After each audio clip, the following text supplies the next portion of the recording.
Hello guys, welcome back to my channel. আজকে ভিডিওতে আমি নিয়ার বাই এবং নিয়ার এই দুটি শব্দের মধ্যে পার্থক্য দেখব। ঠিক আছে, নিয়ার বাই এবং নিয়ার এই দুটি শব্দের অর্থই হচ্ছে কাছাকাছি, অর্থাৎ অদূরবর্তী, নিকটে, অর্থাৎ একটি বস্তু আরেকটি বস্তুর নিকটবর্তী দূরত্বে অবস্থান করছে সেটা বোঝাতে আমরা এই নিয়া এবং নিয়ার বাই ব্যবহার করি।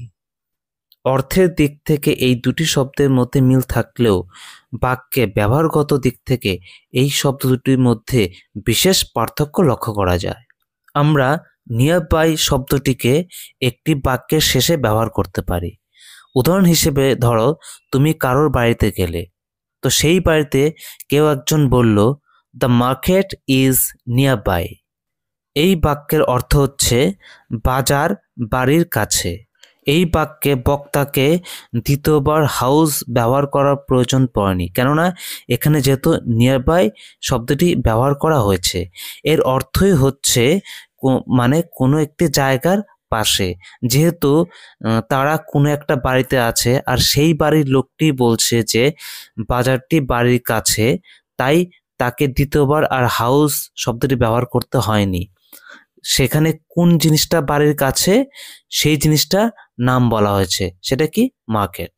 কিন্তু যখন আমরা নিয়ার শব্দটি ব্যবহার করব তখন আমাদের দুটি জায়গার নামই ব্যবহার করতে হবে, অর্থাৎ কোনটি কার কাছে অবস্থান করছে সেই দুটি জায়গার নামই আমাদের লিখতে হবে। ঠিক আছে, যেমন উদাহরণ হিসেবে বলতে পারি, their house is near the market. তাদের বাড়ি বাজারের পাশে। নিম্নে আমরা আরও দুটো উদাহরণের মাধ্যমে নিয়ার বাই এবং নিয়ার শব্দ দুটির মধ্যে পার্থক্য আরও ভালোভাবে বোঝানোর চেষ্টা করব। ঠিক আছে, যেমন the doctor's office is nearby, অর্থাৎ ডক্টরের অফিস পাশেই। তো এখানে যে বক্তা কথাটা বলছেন তার জায়গাটা, অর্থাৎ তিনি যে জায়গা থেকে এই লাইনটি বলছেন সেই জায়গা থেকে ডক্টরের অফিস কাছে। তো বক্তার জায়গাকে দ্বিতীয়বার আর উল্লেখ করার দরকার পড়েনি, যেহেতু তিনি নিয়ার বাই ব্যবহার করেছেন। দ্বিতীয় উদাহরণটি হচ্ছে, the doctor's office is near the bank. ডক্টরের অফিস ব্যাংকটির পাশে। এখানে যেহেতু নিয়ার শব্দটি ব্যবহৃত হয়েছে তাই এখানে দুটো জায়গার নামই দিতে হবে, মানে কোন জায়গাটি বা কোন জিনিসটি কোন জায়গার বা কোন জিনিসের কাছে অবস্থান করছে এই দুটো জায়গায়।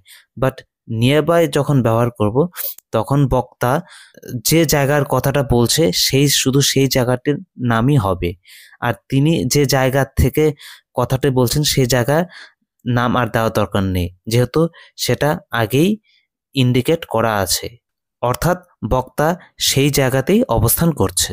তো আশা করছি তোমাদের সবাইকে নিয়া এবং নিয়ার বাই শব্দ দুটির মধ্যে পার্থক্য বোঝাতে পেরেছি। যদি ভিডিওটি ভালো লেগে থাকে তাহলে লাইক, শেয়ার, কমেন্ট করবে এবং চ্যানেলটি সাবস্ক্রাইব করতে ভুলবে না, এবং পরবর্তী ইম্পর্টেন্ট ভিডিও এর নোটিফিকেশন এর আপডেট পেতে বেল আইকনটি অবশ্যই প্রেস করবে।